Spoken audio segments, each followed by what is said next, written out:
Kamehameha School Song Contest, they had as their theme, Bina Mossman.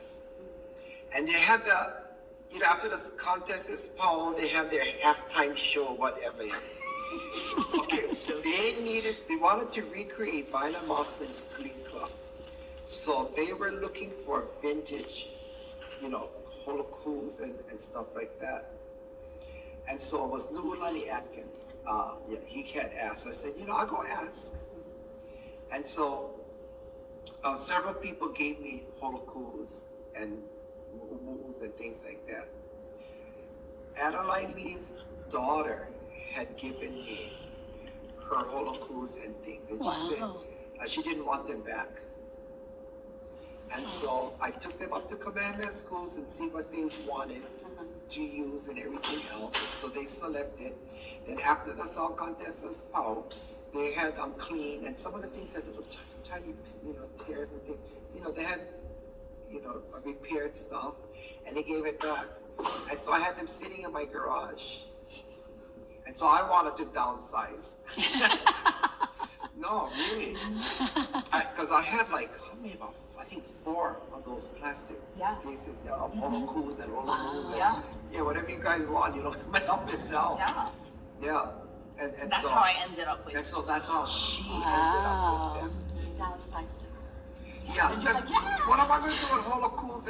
But these were like hula cools and hula moves and things from the 1950s and the 60s. Wow. Yeah. It's vintage. Wow. Actually, this is one. I picked this one out because this is another one that was inside of that bin. Oh, yeah. You scored, didn't you? I did. Beautiful. I know. And most of them I could actually zipper. Sometimes vintage, it's like they're so tiny. Yeah, tiny, or sometimes like the zippers don't even work sometimes. But this kind, you see the detail work and stuff. They don't do that today. They don't do that. They don't even make tulip sleeves anymore, and they don't even line clothes anymore. Yeah, that's why there's a considerable weight to it. Yeah, I always knew this had the material had a considerable weight to it, but nowadays there's a renaissance for hula cools. Yeah, so and they're paying like $1,000 for it. No, to me they're priceless. Yeah, they are. Yeah, they really are priceless, and something like this is an heirloom for your family. I know. So it's like, it's connected to my mom and my dad. And your dad. So I was like, and your dad. And Adeline Lee was such a lovely lady. Everybody endeared themselves to her. So it's not surprising that your dad would jump in and say, I can do this. And your mom, yeah. Everybody would do something for her. Wanted to do stuff for her. Yeah, because it was the same thing. She would do anything. Yeah, she never did raise her voice. She never did speak badly about anybody or anything. Not a bad word came out of her mouth. She was that kind of a lady, and she was a lady.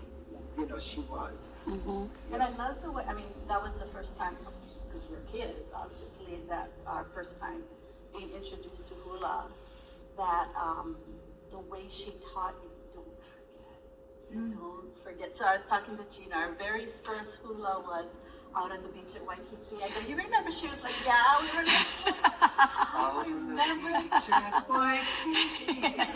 There's the lady I used to know.